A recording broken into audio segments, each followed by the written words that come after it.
Imagine you look around your house and you see an old console. It's collecting dust, you haven't used it in a while, and you think to yourself, well, I could use some quick cash. I could use some potential store credit at my local GameStop location. Why don't I bring this console in and trade it in and see what kind of cash or in store credit they'll give me? Let's say this console happens to be a PlayStation 4 Pro in this situation. Probably something that still has a little bit of a decent value.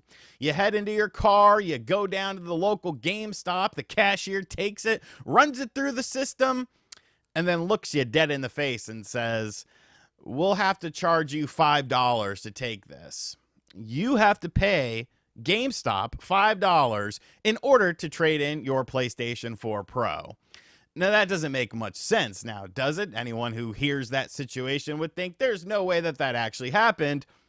However, it did. And I wanted to talk about this because I've seen this story popping up online all over the place. I want to talk about the initial story and then kind of maybe come to some sort of conclusion as to how this actually happened. In case you are unfamiliar, I did work as an assistant manager at a GameStop for about 9 months or so back 20 years ago almost at this point. So obviously some things have changed, but it seems like their core principles on trade-ins haven't necessarily changed. So we're going to talk about the story, what ended up happening with this, and kind of how I see it. And then I want to hear what you guys have to say about this. So this is emanating from a Reset Era post in which somebody posted over on Sunday that they were looking to make some quick money. It was a member named Soul Misate Soul. I hope I'm saying that right. They seem to have a Captain Falcon icon for their little icon on their profile picture. But the following post says this: I obviously didn't go through with it, but as the title says, I owed GameStop $5 or $6 to trade in my PS4 Pro, LOL. I thought I could make a quick $70 off of it, but I still used my DualShock 4 controller and kept the HDMI cable. So I basically just traded the console itself plus the power cable. They deduct trade-in value for not having the controller, and again for the HDMI cable, and again for the mini USB cable for the controller. Then I make less because I'm not a pro member or whatever. So what actually came out to a $5 balance on my end to pay GameStop for the trade. The guy at the counter was really nice, and he kept saying I probably wouldn't make that much money. But when the register said I owed money, we were both just like, LOL, that's crazy, and I left. I also tried to trade in a base Xbox One. Was truly not expecting to make much off of that, but I actually owed 20 something dollars for that one, LOL. GameStop must really be going through it for them to try and pull stuff like this. So when you read that story, I mean, it's pretty crazy. Like, imagine taking in a console and wanting to get trade-in value, and then they look at you in the face and they say, oh, well, you owe us money. We're gonna have to take money from you. So the easy thing to do with this is just be like, LOL GameStop. You know, they're the big bad enemy of video gamers, this, that, and the other. And I mean, you can do that. It's fair because realistically speaking, I mean, there should be some sort of monetary value that comes with the console itself. However, I do want to give a little bit of a different perspective. Not necessarily saying that this is the right perspective, but kind of give a little bit of clarity and context, because as the thread progresses, people just get into like a complete flame war with each other over this situation, with some of them trying to make sense of the things. Now, when you trade in a control or a console to GameStop, like, you are supposed to have the basic things. A power cable, a controller is pretty much a standard thing. They do dock you a little bit for not having an HDMI or having any sort of input. Obviously, you know, at the time I worked at GameStop, HDMI was still fairly new. So things like component cables, AV cables, that was something that you had to have with your system. But the controller was the very important part, because you need to like make sure the controller itself is in decent condition and the console is functioning. Now, at the time I worked at GameStop, most of the time what was deemed a functioning console was just something that turned on. You know, if you turned the system on after hooking it up to a television and you got the system splash screen, that was pretty much good enough for us, because it got to a point where you could damage out a system. Like, say you take it in and you send it off to get refurbished, or you just take it in as a used product and then you sell it to someone. If somebody buys that and then it doesn't work properly, they bring it back. You give them, you know, their store credit, and they could get a different system. You test out the system there, whatever the case may be. But you could always damage that system out. But without having the controller, that's kind of an interesting situation in this case, because of the fact that with the PlayStation 4, the DualShock 4 controller is still something that holds quite a lot of value. You know, it is a controller that people genuinely enjoy.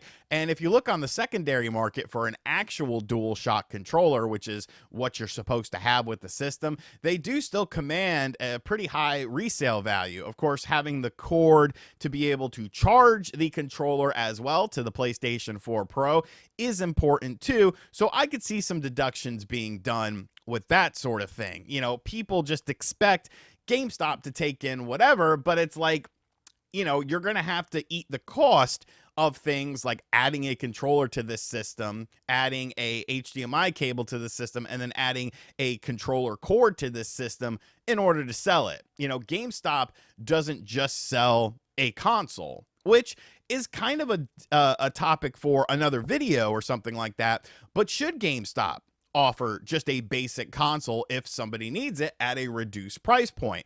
As it stands right now, they don't do that. So I could kind of understand why, you know, the price was lowered quite a bit on this PlayStation 4 Pro.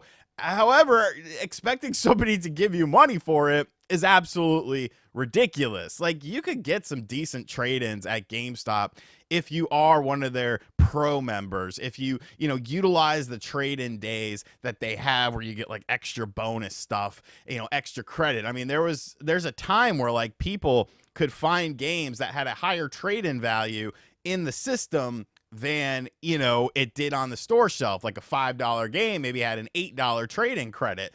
So people could buy the game and then trade it right back into GameStop and get more credit than they did just by buying it. So there are ways to work the system, but I think the main thing to realize is, this individual was obviously respectful to the cashier, because the cashier isn't responsible for this. The cashier is simply just putting in the information, and the system, the point of sale system, then gives that information to the cashier to then give to the customer. And if it's something that the customer doesn't want to hear, the point of sale system isn't getting yelled at. The point of sale system isn't getting chastised. It's the customer, or it's the cashier that would be getting yelled at in this situation. And you've seen like so many GameStop freak out situations online throughout the years. And, GameStop is a business. They're not going to give you what they're going to charge the system for, because they need to make money. That's where you make money, is on the used products when it comes to that sort of stuff. You're not making money on new games and new console sales. It's pretty much primarily based on the used stuff. That's why GameStop pushes that. But is that necessarily right? Like, no. Like, the system itself still does have value, even as long as it turns on or something like that and it is functioning. I think the system still has value even without the controller, and that's potentially something that GameStop should look into selling. Like, yeah, it'd be a little bit more work to have to deal with things like that, but I think it would be something decent enough to where it's an a la carte thing. If my PlayStation 5 breaks, do I need another controller? Do I need another power cable? Do I need another HDMI cable? Or do I just need the system? So I feel like that's something that GameStop should look into, honestly. And maybe this is something they can learn from.